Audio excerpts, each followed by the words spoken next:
Welcome, everyone. I am your host, Jay Michael.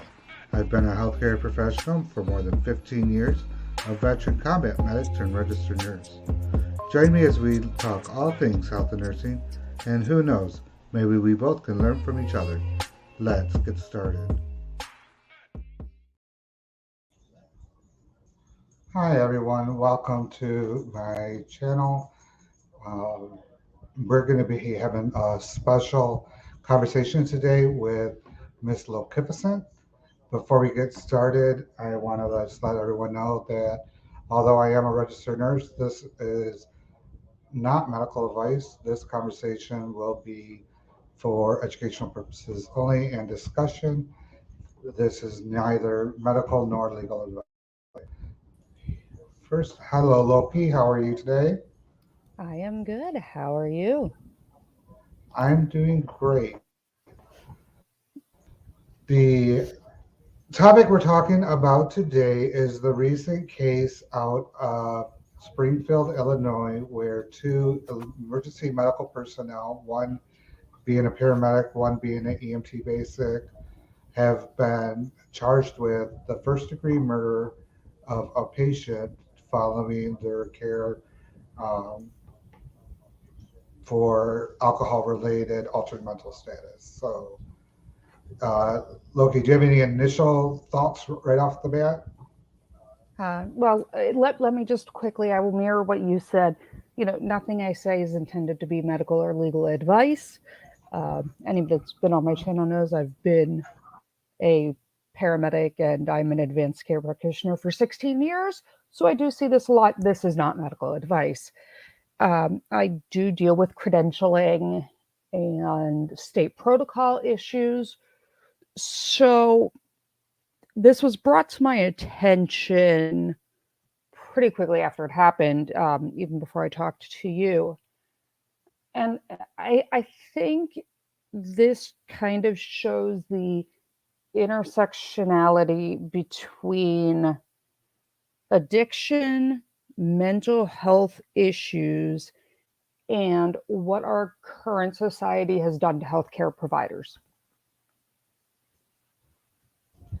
And that's a good point to make because there is a lot of crossover between medical and mental health, and also with addiction, where it's, like you are saying, it's has mental underpinnings, but it becomes a medical concern. So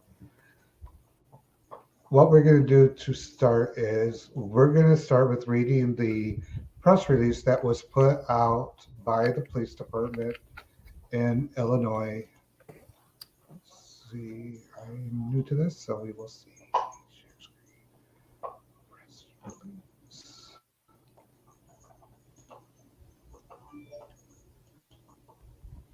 Okay, hopefully you all can. Yeah, okay, good. So from Springfield Police Department, City of Springfield, Illinois, Chief of Police. Today, so this was on, it doesn't say the date, I'm sorry. So today, Sangamon County State Attorney Dan Wright announced first degree murder charges against two paramedics from an incident where the Springfield Police Department was the initial responding agency. On December 18th, 2022, at approximately 2:02 a.m., three Springfield police officers responded to a residence in the 1100 block of North 11th Street for a subject who reported several people inside with firearms. When the officer arrived, they met with a resident who indicated the caller was suffering from hallucinations due to alcohol withdrawal. The officers located the subject in the rear bedroom and quickly realized that the patient was in need of medical assistance. They requested an ambulance through dispatch, and while the officers waited for the medical personnel, they attempted to gain information from the patient. At approximately 2:18, ambulance personnel arrived and were escorted to the residence. A female paramedic made contact with the patient and instructed him to walk to the ambulance. It is clear based on the officer's body-worn camera footage that the patient was not, and the medical personnel were not offering any assistance. So I'm actually going to pause the press release there, and I thought we could see the video. So this video is actually from the Sangamon County website through YouTube, and this is from the body worn camera of the police officers. So here we go. Let me pause myself first because I don't have headphones.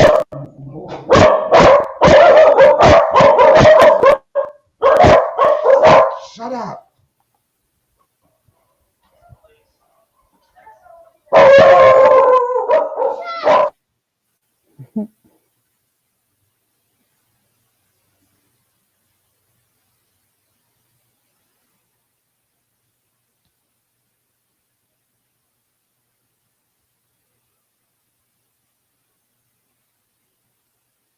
I think you're still muted, Michael.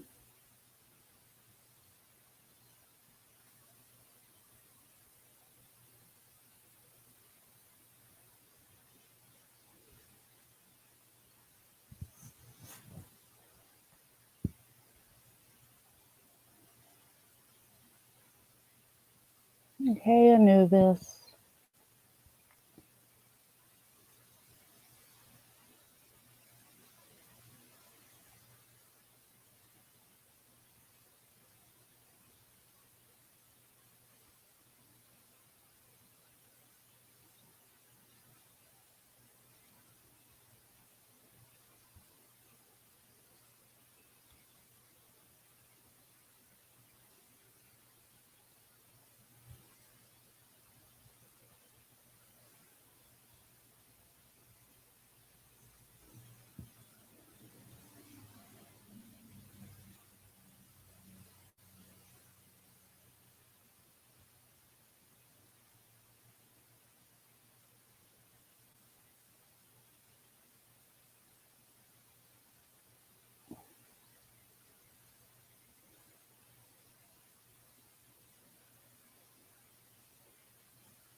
I'm sorry, I just realized it's not showing the video, is it?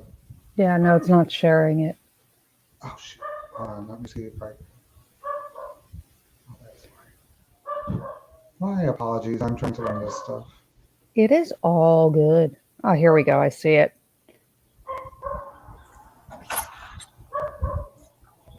Police. There's no one here with guns. Okay. He's hallucinating. He's having alcohol withdrawals. I don't want this problems here. I just moved into this house. Like I don't need this. Okay. My landlord lives across the street. He's having drunk hallucinations. He called you guys for no reason. Do you want us to talk to him? He's seeing stuff that's not there.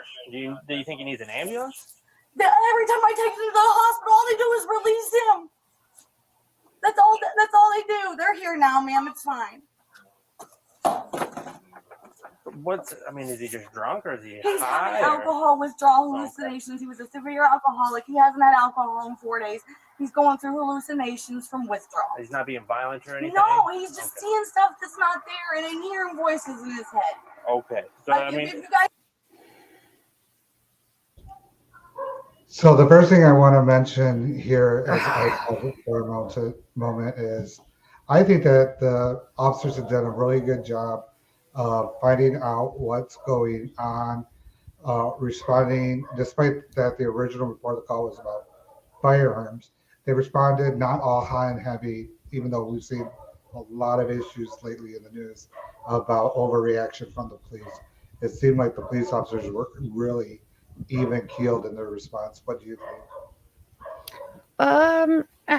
It's hard to, off of that short of a clip and without having all of the information, even if the initial call involved a discussion of a firearm, the call taker's still on the line with her. So all 911 dispatch centers use something called ProQA. I'm sure you're familiar with it. And for the viewers, ProQA is essentially a flow chart. You call 911, what's wrong? I'm having chest pain. Okay. And then the dispatcher asks you the next question and it tells you where to go. They go through their little flip book or, on the screen, and it tells you what to code the response. So we know if you're going lights and sirens, we know, do you need a paramedic, EMT, police, fire? What do you need? And even once they put the initial call in, you see they're still on the phone with her because she says, no, they're here. So she's still getting, the call taker's still getting the information. So I think part of the reason they didn't go in hot and heavy is probably because they were still talking to her and were getting information that it was no longer, the situation didn't line up with like the initial first words out of the mouth, would be my guess. Good point to make. So You know, yeah, so I without mean, having the I see call, what you're saying. It's too early to know, and then also with the getting additional information over the call. So makes sense. yeah, it's called shotgun dispatching. Especially like a cardiac arrest, certain calls were times of the essence. They'll just put it out, like shotgun it out with a random, the closest thing they can find, send everybody, and you can back people off and slow the response as you get more. But at least you have everybody coming, from the beginning. So I think that's probably why they didn't come in hot and heavy. Okay, that sounds good. Let's continue a little bit. Guys, I'm going to take him in for an evaluation. You're more than welcome to. Do you think it's necessary? Do you think he just needs to? I think he needs help, yes, because he's seeing stuff that's not there to the point where he's then called 911 saying there's gun. Well, if you want us to come in and talk to him, we'd be more than happy. Where's he at? He's in his bedroom in the way back. What's his name?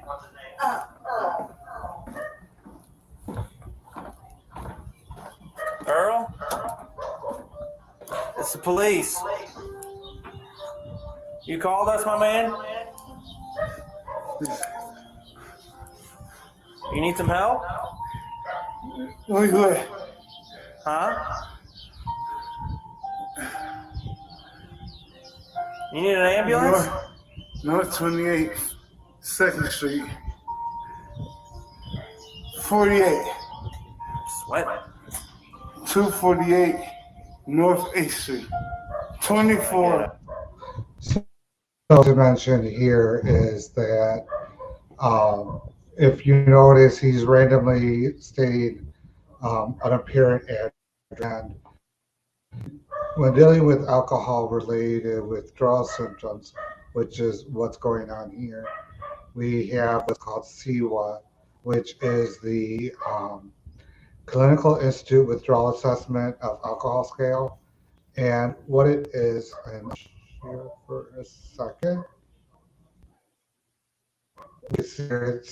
There's 10 categories that it measures on a scale from 0 to 7 for the majority of them.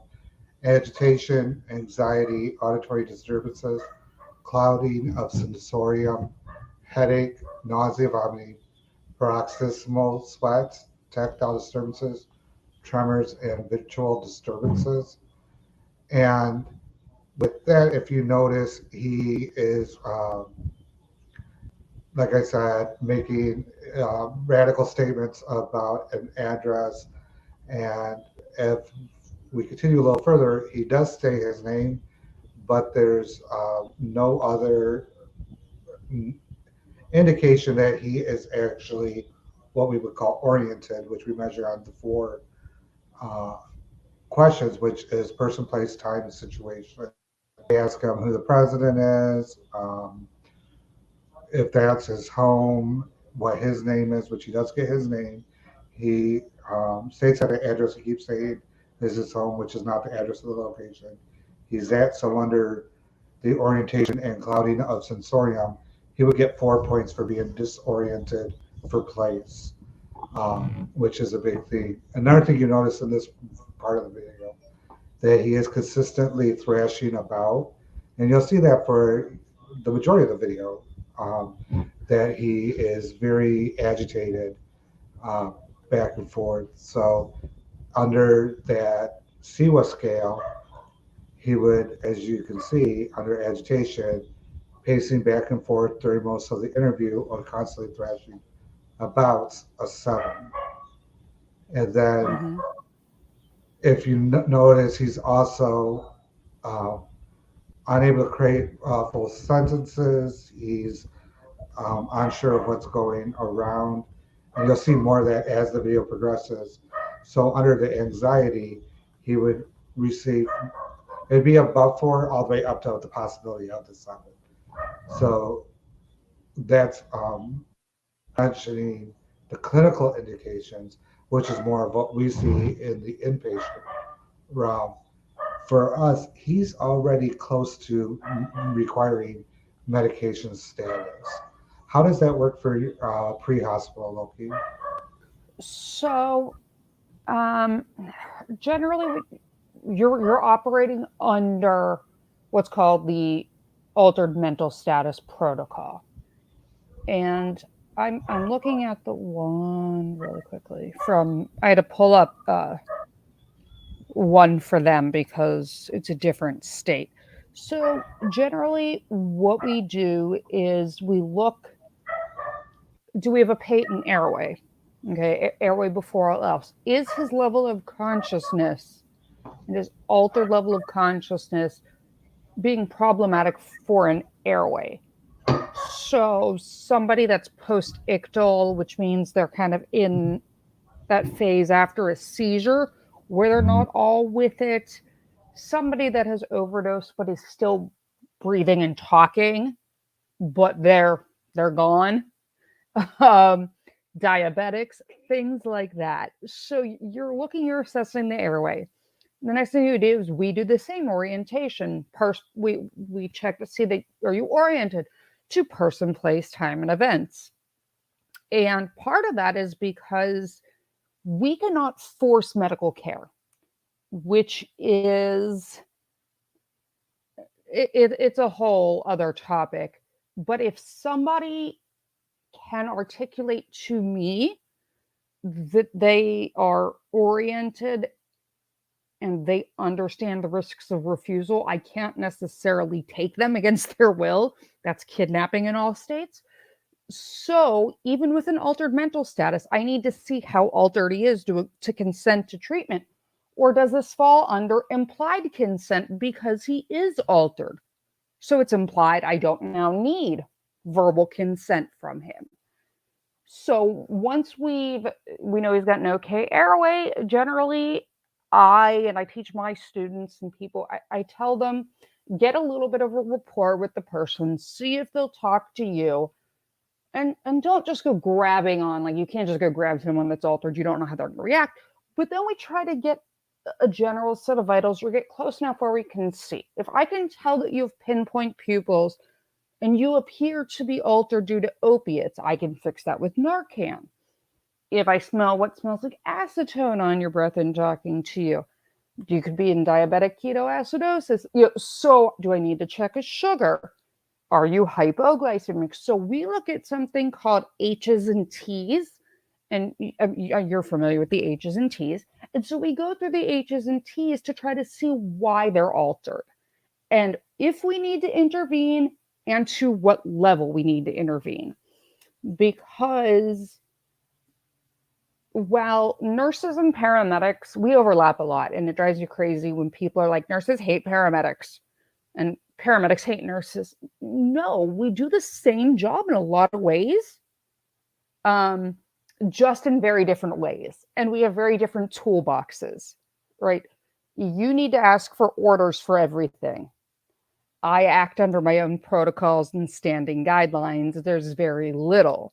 Since I'm an advanced practice provider, if I were to have somebody, and we're going to see more in the video, so I don't want to jump too far ahead, that is altered, but is a danger to myself, police, themselves, I can sedate, paralyze, and protect their airway and restrain them for them without having to go talk to a physician, whereas you have a whole other chain that you have to go through. So I think that's where the difference is. I mean, I think they probably needed EMS there a lot sooner. EMS should have been there the same time police was. Right, and with that, I don't believe that they realized until they arrived, like the press statement stated, that it was a withdrawal situation. So I know that they requested it shortly after the call had started, and I actually wrote down between Let me. the time that they arrived at the front door in the video and the EMS entered, it looks like it was roughly 16 minutes. Um. Okay. Why don't you go? Let's go ahead and hit play. I have a question after, but let's see the rest of this. It might give me my answer first.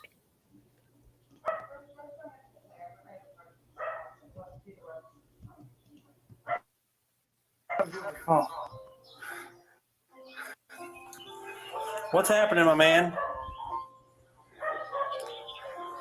You know where you're at right now, man? home. Where's home?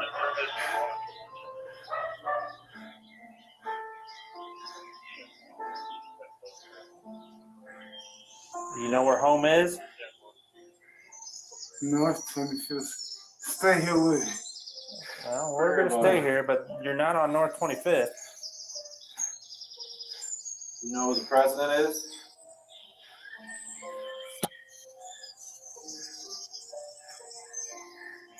You know what year it is, bud? Yeah. Let's start with this. You know what your name is? Can you give us that? Earl 20. Earl Hall. Earl, what's your last name?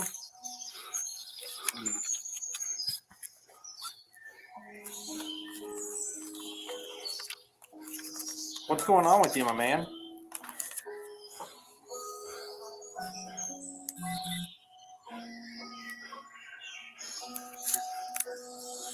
Well, we're going to have an ambulance come check you out, my man. Make sure you're okay. Looks like you're having some kind of problem. Very peaceful music.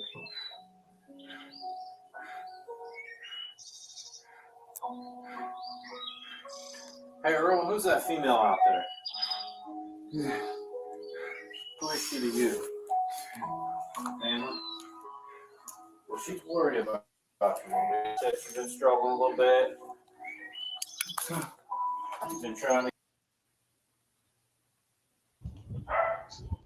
So I'm going to skip it ahead a moment to when the EMS arrived, because I mean will the say- overall video is like 30 minutes. I will say I did just check ProQA with what they called in for. EMS would have been dispatched immediately. The question would have been the police dispatch.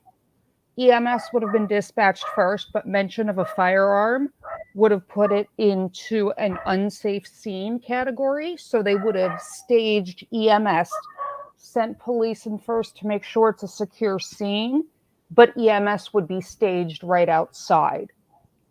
So they would have staged for That's a PD, good point. but I mean, I just texted one of our dispatchers for the county. So EMS should have been there and staged already. He shouldn't have had to call. Okay, that makes sense.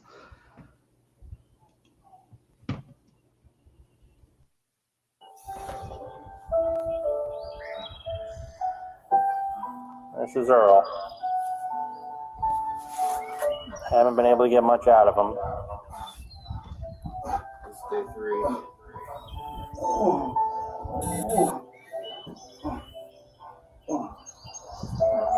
He was up on his bed and he just rolled off onto the floor after he's been slowly stripping off of his clothes.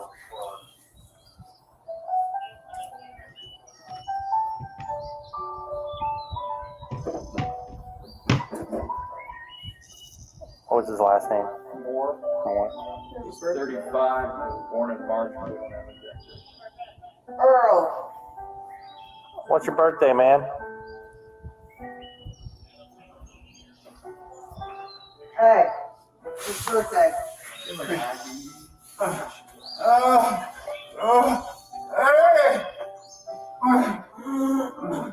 This is about all we've been able to get. Earl, sit up. Sit up.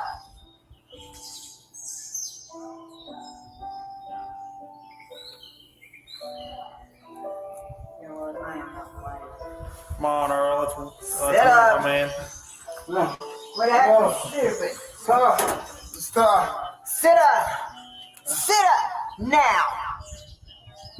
I am not playing with you tonight. Sit up.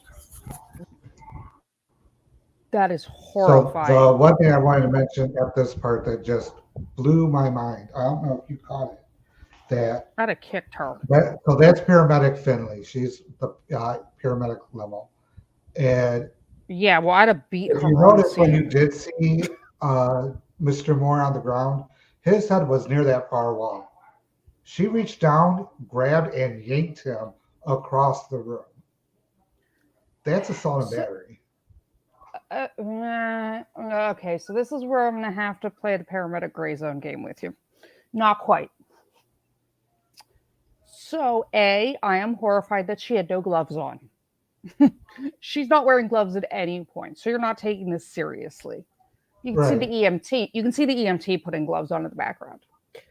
But the thing is, you walk into a scene like this, and as a paramedic, you are supposed to assume the worst. Where's your cardiac monitor? Where's your house bag?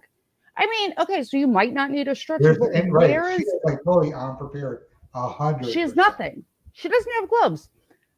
And, you know, I'm not going to lie. I'm not going to grandstand and say, like, I was the greatest paramedic of all time. Because there were patients that were my frequent flyers that I could have set a watch by, you know, that I would have walked in and been like, get up, let's go. But I saw those people multiple times a day, some weeks. You know, it wasn't this situation where someone is obviously distressed.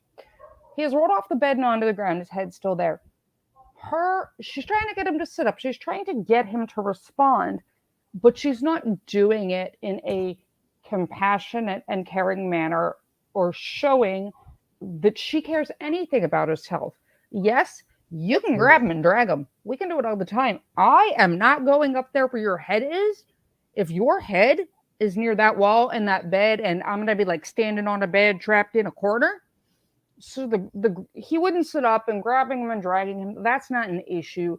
The physically kind of manhandling him only becomes an issue and assaultive if you hurt them, they're with it, and they're like, no, don't touch me.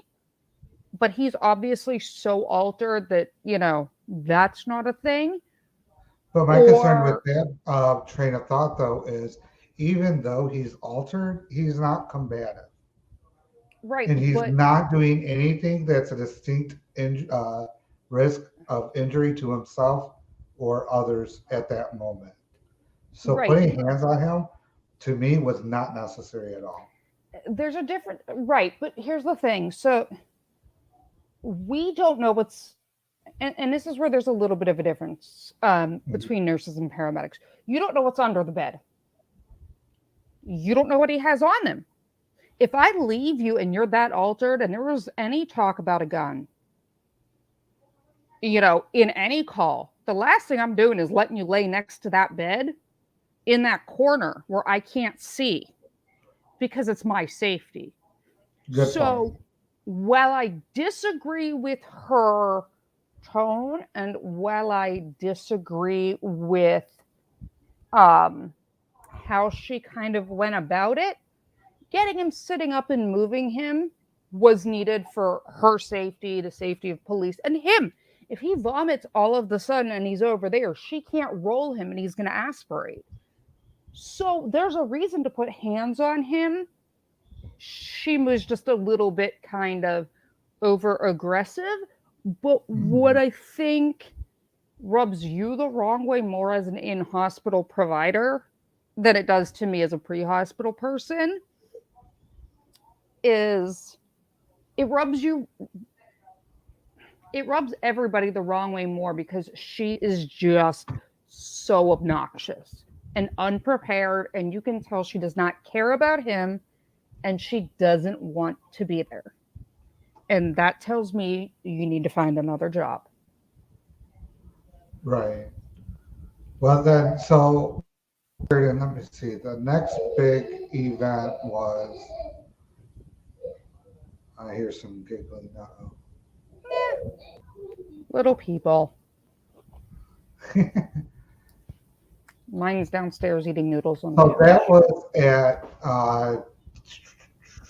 roughly 17 minutes into the video.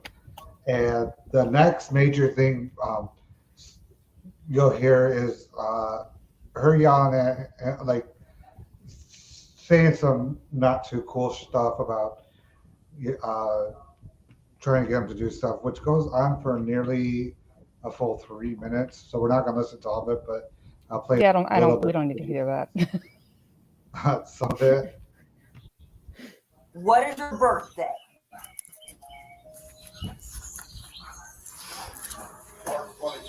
March 22nd.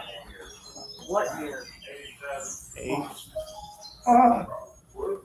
Earl, you want to go to the hospital, man? We need to get up.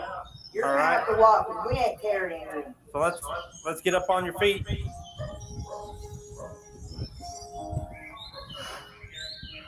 Because I am seriously not in the mood for this dumb shit. You can walk. Come on. Let's stand up. I'm gonna let you. I know you can do it. I've seen you do it. I swear, no. Stand up. Use your legs. Come on, Earl.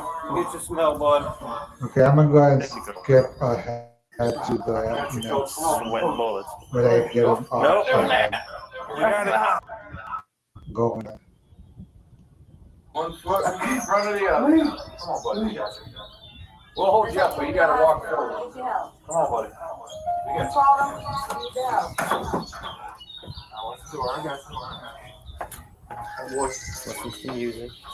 Anubis, we have blown past sensitivity training long ago.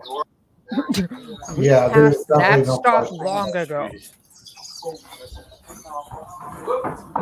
Come on, Earl, man. You gotta help us out a little bit. We ain't ever gonna get out of this house. I can tell you she should be glad I am not part of her medical command structure. Go. You need the help. Don't dead weight her. My I'm sorry, tolerance what was is that? next to. She should be damn glad I am not her QA or medical command structure. Oh, I know. She would hide from me for all eternity if I saw one of my people that I'd command over acting this way. Oh, absolutely no bedside hold on. manners. I haven't even seen her do any form of an assessment. Hold on. Or CCW, tell anything. H&J hi. J. Michael, check Hi, it out. H&J. CCW, H&J are there. Well, they're on the phone with Papa. She hasn't done anything. And this is ridiculous.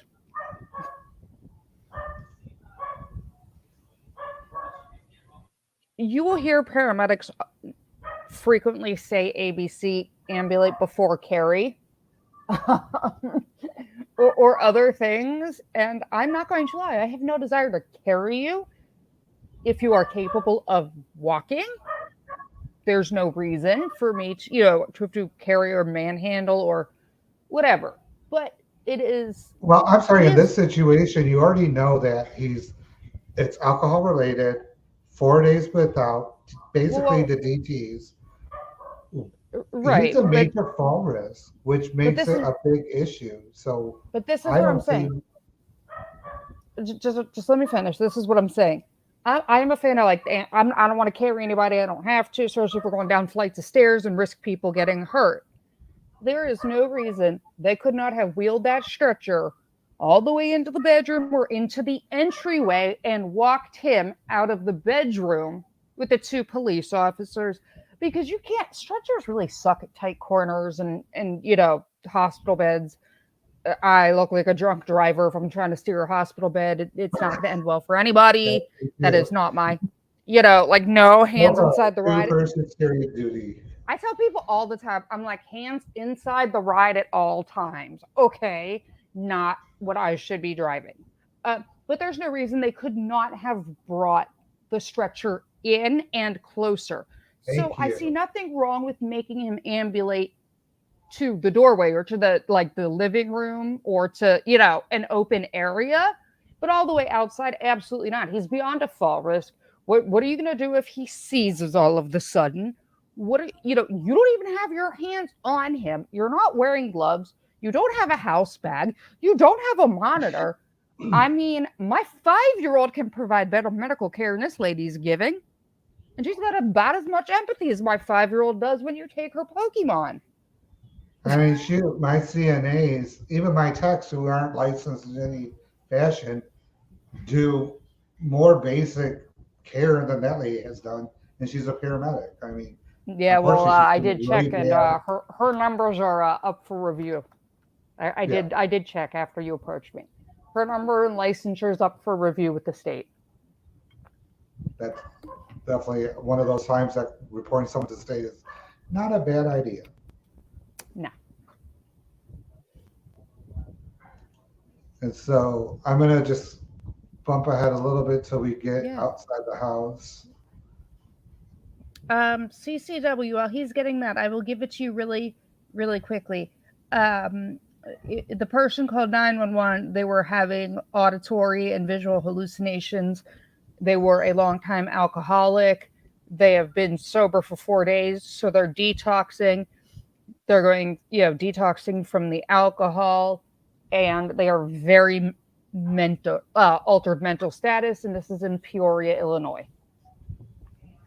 And this is in Springfield, Illinois, the state capital of the state of Illinois.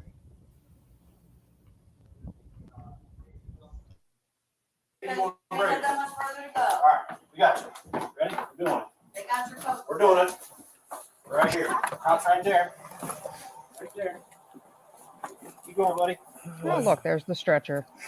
All you gotta do is go right there. All you had to do is take it into the house. Watch your noggin. I know it's cold. I know it's cold. Yep, keep going, keep going. Oh, negative. Come on, buddy. Now get up on there, man. Come on, get up on there, old bud. They can't get you there if you don't get on the cot. Get up on there, Earl. It's a bed on wheels. Get up there. All right, we're spinning them around and we're gonna put them up. Stand up. Stand up. Oh. All right, Earl, this is getting a little silly, man. Here you go.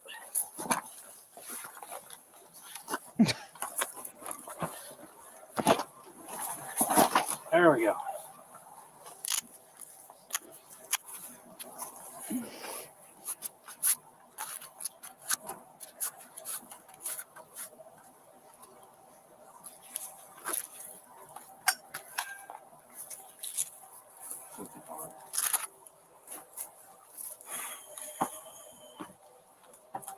All right, we'll get them to the hospital. They'll get them to the hospital. All right. Thank you.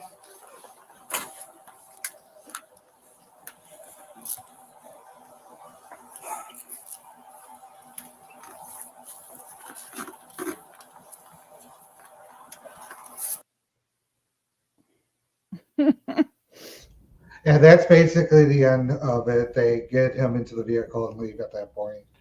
And then the rest is no longer on video.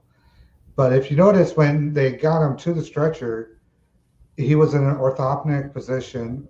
And then, I mean, the only ones that are actually trying to help him in any way are the police officers.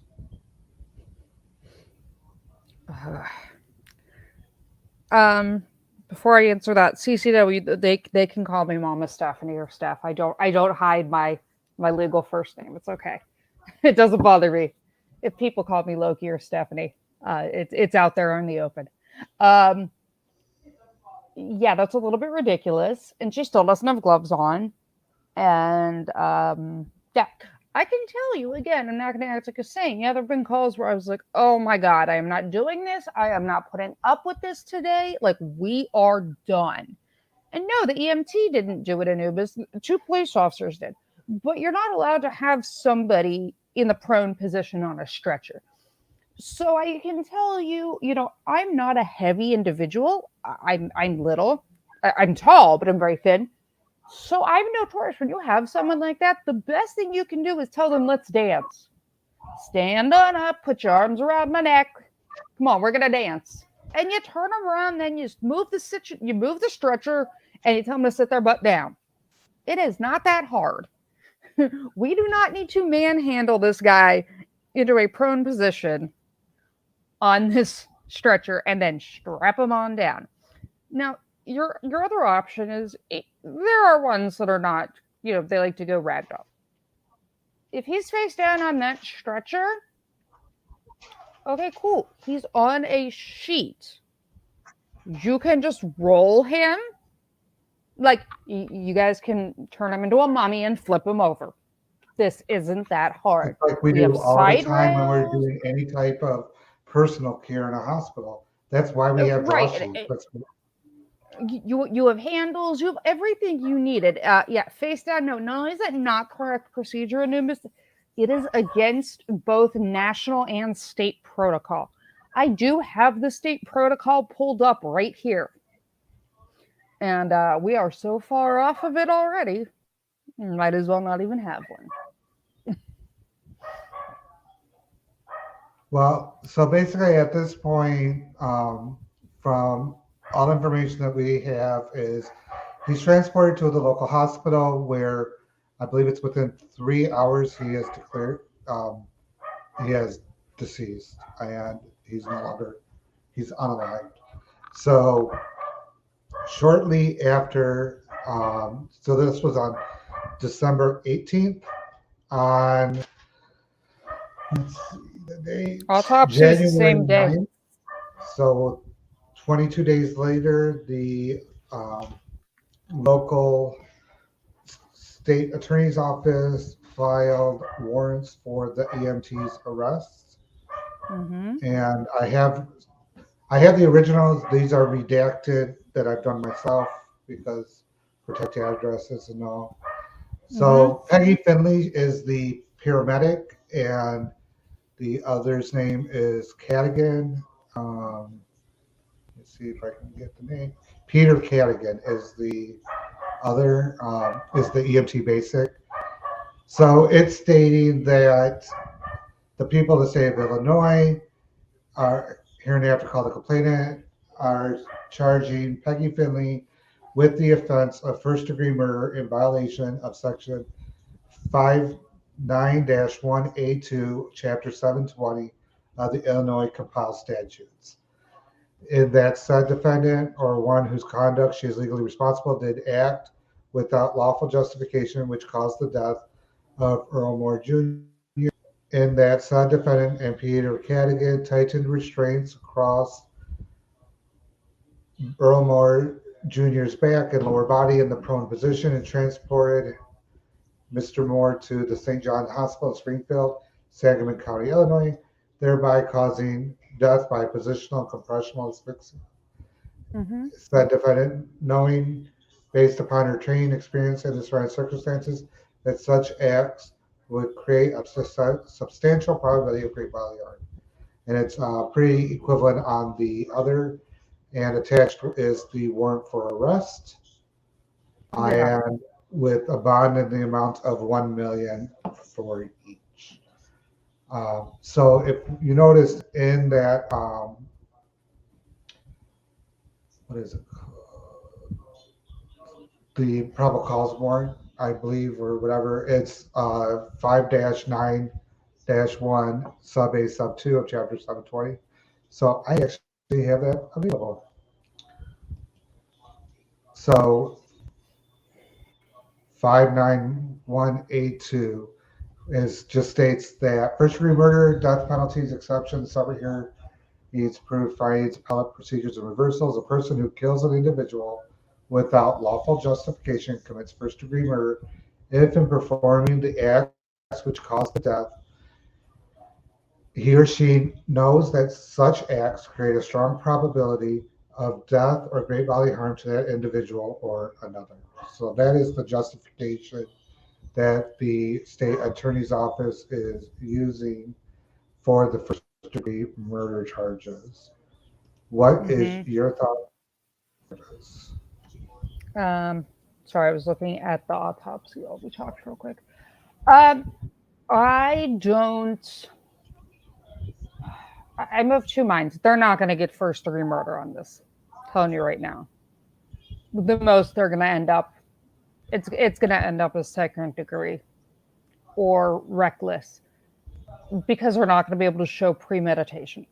And I know what their statute is, but I act as an expert witness all the time, as a medical provider, as an EMS expert witness. The problem you have a lot of bad optics in this case, especially with how she behaved. What is going to be the biggest thing for anyone to overcome, right? Is how blatantly she is off of the protocols. And with your permission, may I share the protocol with your permission? I'm sorry, repeat that? With your permission, may I share the protocol that says exactly what she should have been doing? Oh, absolutely.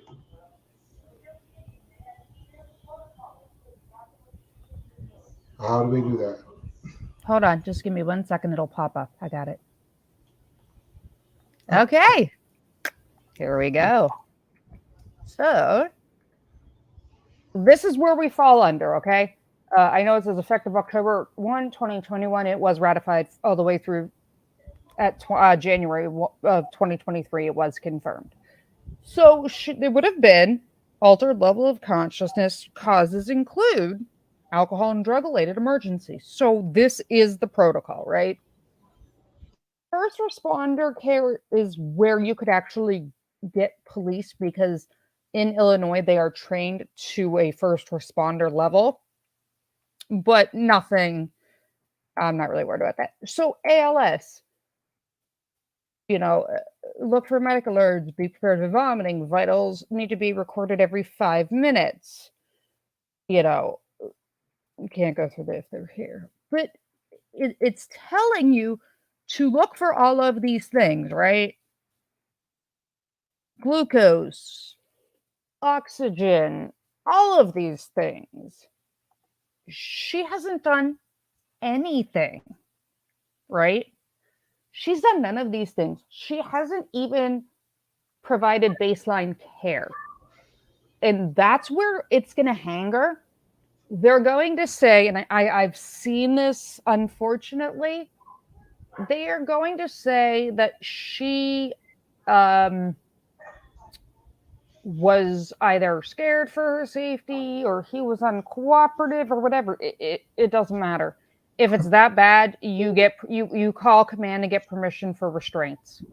Well, the problem with that is that video really, there was. But that's what I'm saying. On that video that video is going to hang her. But that's what the video is going to hang her, because it is complete just disregard for human life and apathy, and she could care less. But what I'm saying is, she's going to make the argument that he at some point is combative. And my answer to that is, you can get orders for restraint, or you take police. So the apathy is going to be a problem. They're not going to be able to get her unpremeditated. They pretty much have a done deal with a second degree. If I had to guess, it's going to go for reckless. Well, and that's the thing, like you were saying, there's all those other things that have to be checked for as a cause for the altered mental status. Delirium tremens, which is from withdrawal, is a diagnosis of exclusion. You have to exclude other causes for that altered mental status. Like you said, the glucose. There's multiple different causes for altered mental status. So, and like you said, she did no evaluation whatsoever. She would have no clue, because, she barely put, aside for jerking him, she didn't even put her hands on him. She still doesn't have gloves on. And Anubis has a point. Is it something she knew? And that's what I said. The problem is you can tell she is a burned out provider. And provider burnout in all of healthcare is bad, but especially in something like EMS, where we run for 24 hours straight. We have no backup. We don't have any aides like nurses do. There's no bathroom. You're in a moving vehicle, and like you're at the hospital moving someone over, and they're calling on the radio screaming, for you to like go on the other call, especially with the provider shortage. So you see with burnout, people act like her with this very distinct lack of caring. The only thing I can say is that woman better be glad she's not in my state and not under my command, because she lost her command before she made it back to the ambulance. Because it's important. I mean, is he hypoxic? Is he acting this way because he's overdosing on something that's psychedelic? Is it alcohol Right. withdrawal and DT? Is it ketamine? Is it bath salts? Is he hypo or hyperkalemic? Is there something wrong? And in the African American community, there's a very high incidence of kidney issues. And as you know, anybody with renal issues is on dialysis. They throw their electrolytes levels out of whack all the time. Oh, they And do it. somebody, They work with it.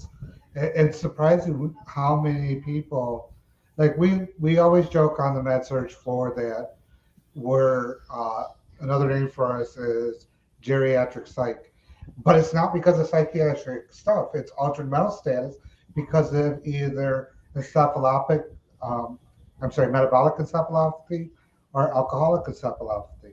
And so it's quite interesting when we see it on a day in, day out of, people who are detoxing and everything.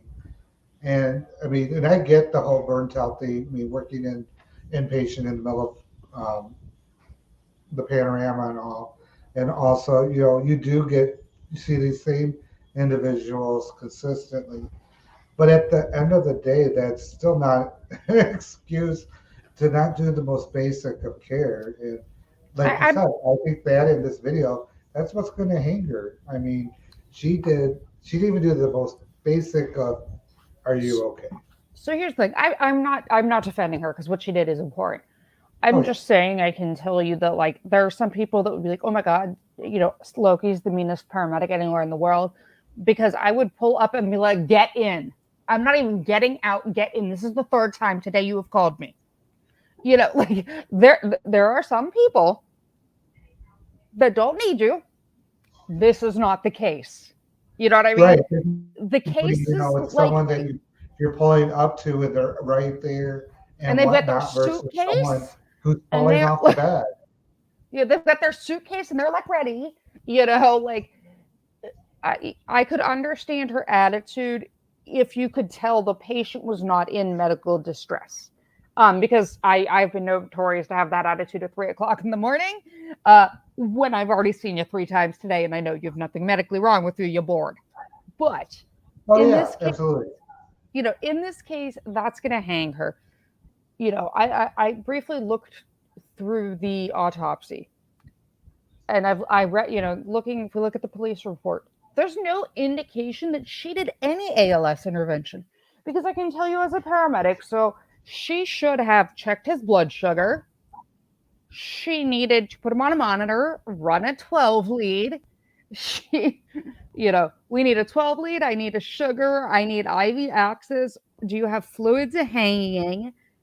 What are we doing? Do we have documentation of pupils? I would love to see the FOIA request for the chart. If this goes to trial, you and I will live stream this trial. If it goes to trial, I will live stream it for you. I will live stream it in a heartbeat because I want to see her report. I would like to see your justification for this, ma'am. Like, please tell me what you did, because this looks like you did nothing and we're a taxi.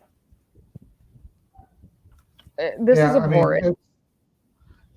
It is, and I mean, like you said, the key to this whole situation, even if it was one of the regulars, you walk in and you can tell immediately on visual observation, it's he's not medically stable.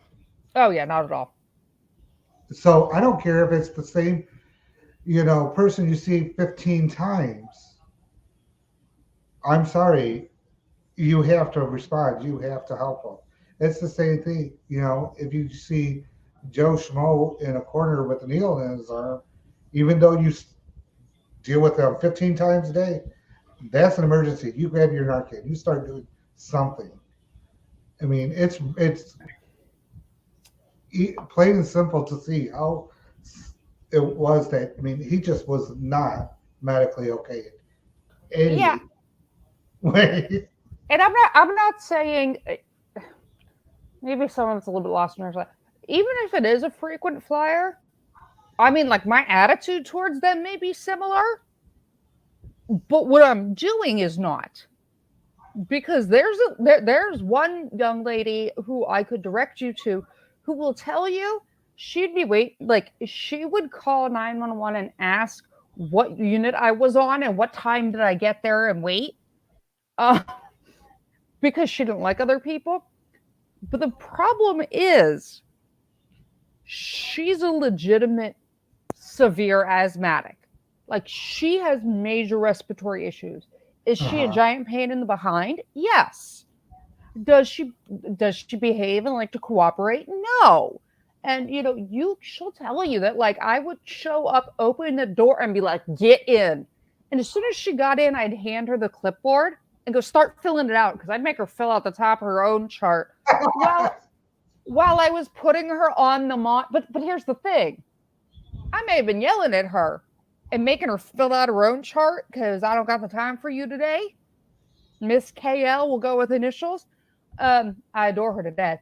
But at the same time, I'm getting a nebulizer out. I'm putting her on a monitor. I am starting an IV for her steroids. So, yeah, like you may get me being like, nah, what we're not doing today is this, but I can provide medical care at the same time that I'm being sassy. This lady appears to have But either not mastered that or just not cared enough being a human. right, and it's the same thing. Like, I mean, we have our regulars too in the hospital. There are certain disorders that we see on a Me, regular that we're going us to have to do. immunocompromised people. Sickle cell. No. I said me, us immunocompromised people that are there all the Oh, yeah. time. But the thing is, like, I mean, we might be smart arses with them up the wazoo, but they're still going to get the care. Sort of expect, like, it's the same thing like when I worked at a convenience store back when I was in college. You knew who you would get along with and who you could play, play the arse with and everything. There was customers that would come in that if you were nice, they were like, "What's wrong? Why aren't you giving me a hard time?" I mean, there is a time and place for every behavior, but at the same time, I mean, like we've already clearly established, she was totally wrong. The last thing I wanted to bring up, just to get the other side, because we've seen the video, we know where the basically what we think. What does the family of the victim think? So I actually have a copy of the redacted lawsuit. I took out the addresses and everything from the family because they have filed suit against the ambulance company and the um, paramedic and the EMT. Yeah, I actually So discussed this this is lawsuit the with facts. Now Paige. remember, I'm sorry. So one of the Wolfberg and Worth PWW is one of the largest EMS law firms in the country. Paige Wolfberg and Worth. And I talked to one of them about this case earlier after you asked me to be on, and they were like, "Yeah, I'm going. If she was if that was our client, no." And The other thing I will say, and it's not going to protect him 100%, but I will give it as a disclaimer, to a point, unlike when you look at the police brutality issues, the EMT is going to have a lot less responsibility in this because it all comes down on you as the hire provider. He's going to say, I asked her. Oh, yeah, no, I told her. That I can see as well because she is the senior individual. She is Well, the one that she's went, also alone with him in the back. The EMT's Yeah. driving. So the because he's EMT the driver and right, exactly. So the EMT is going to be able to say, yeah, they're being charged similarly, but the EMT is going to be able to say, like, I asked her if she's started a line. I asked her if she wanted him on a monitor. She said no, and you have to defer to the higher licensure. You can only question so much. So Right, which is the same thing we face as nurses because, I mean, 9 times out of 10, it's the nurse that catches the errant lab result that makes the diagnosis and stuff. We see it all the time, but we only can question the doc so many ways. And, well, so here's the civil lawsuit. And one thing to remember, in the words of one of my favorite law tubers, lawsuits are allegations and shade. So this is just what's allegations and by, shade. I'm sorry. I said lawsuits are full of allegations and shade. I love her too. So this is just from the family's civil lawsuit. On December 18th, 2022, at approximately 2:02 a.m., 12 police officers from the Springfield Police Department encountered Earl at a residence. The police officers determined that Earl was in need of medical assistance and requested an ambulance. An ambulance owned and operated by Lifestar and staffed by Finley and Kettigan, believed to be a licensed paramedic and emergency medical technician respectively, arrived at approximately 2:18 a.m. Finley and Kettigan were employees of Lifestar. 14 is going to sound real familiar to what I already said. Finley entered the residence, not wearing gloves and without medical equipment or supplies. Upon encountering Earl inside the house, Finley began yelling at him using foul language. Not only was Finley abusive towards Earl, but she failed to size up the scene to determine if Earl was a priority patient or assess Earl to identify the chief complaint. Interesting how literally everything they're saying, we've mentioned. I think I said that as they walked in. I was like, where's her gloves, monitor, and house bag? Earl clearly had an altered mental status. Absolutely no question there.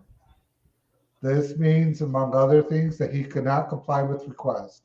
An altered mental status is also a potentially life. Evidence. Earl was not able to walk, and Finley refused to provide assistance in safely moving Earl outside to the ambulance. Police officers who are not trained on safe patient movement were therefore required to move Earl outside to where Kettigan was waiting with a patient movement device, in this case, the ambulance stretcher. Upon police officers getting outside, Finley and Kettigan put Earl face down on the stretcher. Okay, I will pause here for a moment. From my view, it looked like the officers were the ones that lifted him and put him on the stretcher. So that one sentence is clouded. Well, Because no, I mean, Finley was strapped him down and put a blanket over him. I didn't see them do much of nothing. Yeah, but the thing is, Finley was holding the stretcher so it didn't move with his body. That's why he was standing direct in the middle of it with the way it was positioned. She did nothing, but he was holding the stretcher because they'll tip. And, like the police got him up and face down. The EMT was standing there, so he didn't just, keep going off the other side. But here's, she helped adjust him. Yes, we see they strapped him down. Here's my problem. My problem happens between 18 and 19. Right. Let's keep going. Once Earl was on the device in a prone position, Finley and Kettigan placed straps across his back and lower body and pulled them tight. Before strapping Earl face down on the stretcher, neither Finley nor Kettigan took any steps to assess Earl's medical condition. Absolutely. After arriving at St. John's Hospital, Earl was pronounced dead. And like you said, there's a big gap between 18 and 19 because we don't know how long it took them to get there, Well, and we that don't know anything that happened in the back of that rig.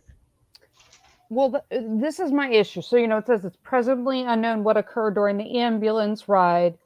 Cause of death was positional asphyxia. And we train people all the time on positional asphyxia. We train police on it.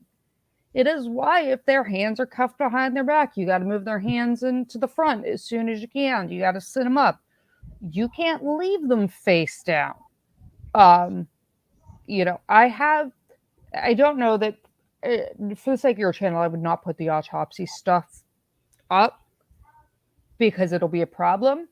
But what I can say is they provided zero care, it appears. There is no indication in that autopsy report of any pre-hospital medical care other than what the ED would have done. And so you strapped a man face down on a stretcher in a place where positional asphyxia. And I explained it during George Floyd. If you lay face down on the ground, put your hands behind your back, you're going to have a really, really hard time breathing because of your own weight, let alone it being compressed. And, it's a horrible case. But like I said at the top of this, I'm not defending her. She needs to lose her license. She needs to go to jail. The EMT is going to suffer repercussions. I don't think he's going to suffer the same. Right. But what I think this highlights is a frustration. Well, my question for you is, after seeing the information, watching that video and everything, what's your take on the actions of the police department? Because, lately there's been a lot of talk, especially in the minority population, about the police, especially with the tragedy right now in Memphis with Tyree Nichols and everything like that. Here we have, again, another incident where you have the police and first responders responding to a person in distress. And I know we're coming down on the others. Do you think that there was anything different besides we had already mentioned that the EMT should have arrived sooner, but do you have anything to say about the police officers who responded? So in this situation, I can't even blame police necessarily for when EMS arrived because some of that can come back on a dispatcher, right? I have no issue with police. Police are not trained for any of this. And I will tell you, I actually give those officers credit because I can tell you, 9 times out of 10, the police are going to be like, you get him out of there on your own. I am not, that medical, not touching it, no way, no how. And they are out the door. You know what I mean? So I will give police credit that they at least helped and got him outside and weren't abusive to him. They were the only ones with the bedside manner at all in the whole situation. I give them a lot of credit for responding in a very respectful manner, asking, like, they're the only ones that try to assess anything just by them. How many times have we seen someone who is in a similar situation and they become completely belligerent? They kept him calm for more than 15, 20 minutes. Right. And I don't want to say issue. If I stand here and I look at the whole thing from the position that I'm in, you can't even blame the EMT that much because the EMT, you have to remember, there's a very big power dynamic. Oh. And so that EMT may have worked with her for months, years, whatever, but you're going to be locked in that ambulance with her for another 12, 24 hours, potentially. So I'm not even going to crucify that EMT as much just because there's more to that than, we have the information. This is 100% her fault. Would this have ended the way it did regardless? You can't say that because, the reality is you could have had the perfect paramedic that put him on his back, that dropped the IVs, that did everything, and you can still die from withdrawing from alcohol. But he Oh, would have died of absolutely. positional asphyxia. And, like I'm looking in the chat, Floyd was also overdosing. Okay, it doesn't matter. I can fix an overdose easily. You can't There's steps fix, that we could take medically to fix. but that's the thing. I can fix any overdose pretty much. Yeah, I can take over while the drugs are or unbinding or whatever. What I can't face is positional asphyxia. The only way I can fix positional asphyxia is by flipping you over and intubating you. So, I don't dismiss that George Floyd was overdosing, but in that case too, we can fix it. If it's benzos, I have Ramazicon. If it is, which is what we use to reverse benzos. absolutely. Rewatch the video part where you get to the stretcher. EMT is really rough, and the guy's head hit really hard on the stretcher. Anubis, I've seen the video several times, and again, I'm not justifying anybody's actions, but as J. Michael can confirm, because he's been around EMS stretchers, they're not real heavy, so and moving 190 pounds of dead weight, which is what the guy is, without flipping that stretcher, things can appear a lot harsher than they actually are. Oh, So they when are you say, not. the EMT was rough, the guy's head hit really hard under the stretcher, the guy was 100% dead weight and just kind of like flopped over. And so I don't think the EMT was being overly rough. He's trying to keep a very lightweight stretcher standing and from flipping using his body.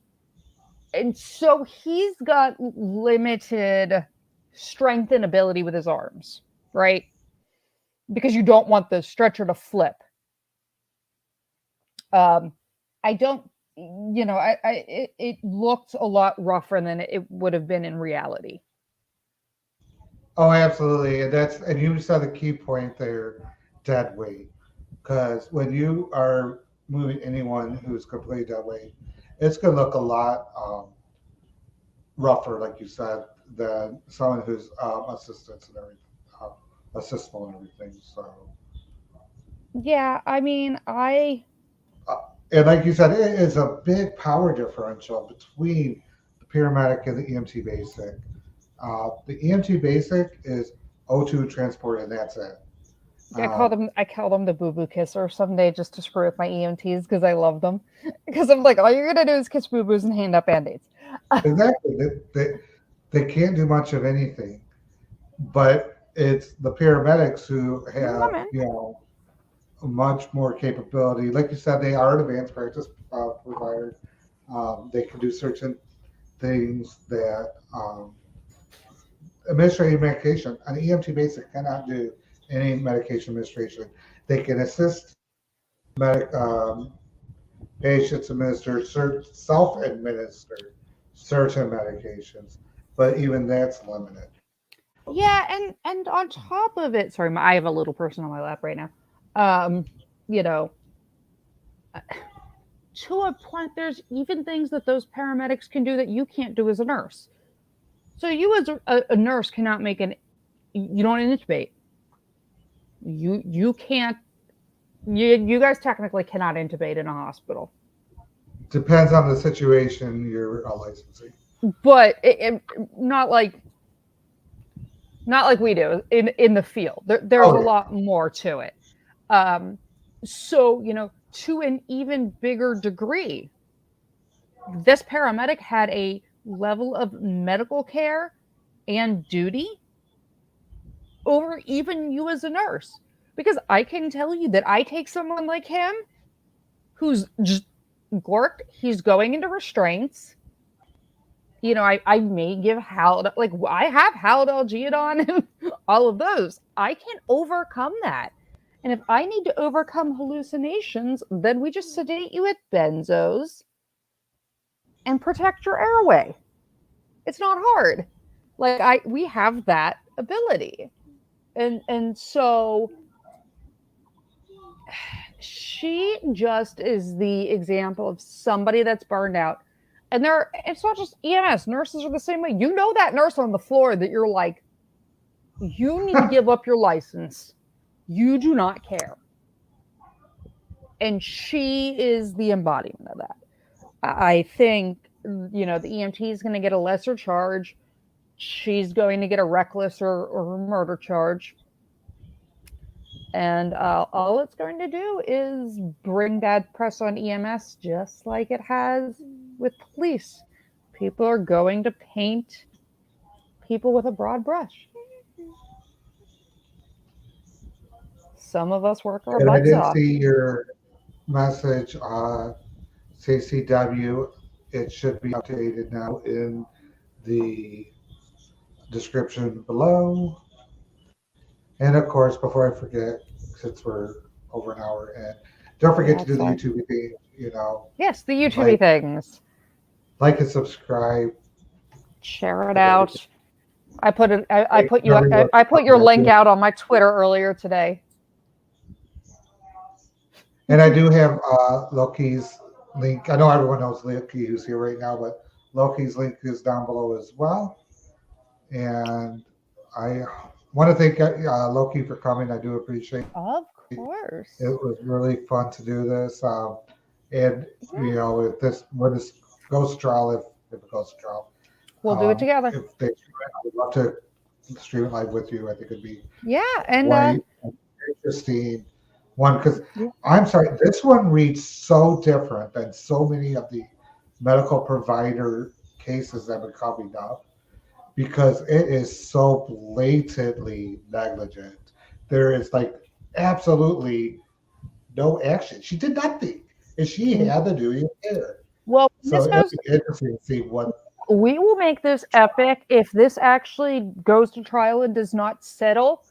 I have several. There's actually 2 paramedics I'm friends with that are actually licensed attorneys.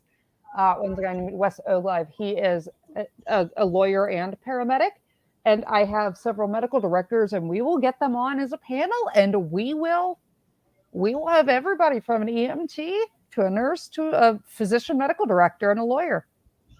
Well, there's plenty of members of nurse YouTube that are also nurse attorneys. And so it's, you know, that's the one thing a lot of people don't realize is, especially when it comes to law, there's a lot of crossover between fields. So yeah, my godfather was an MD JD. Oh yeah, there's all of them. I mean, oh no, baby. You mentioned the JDL MD. Yeah, they are bioethicists. It's a whole field within medicine.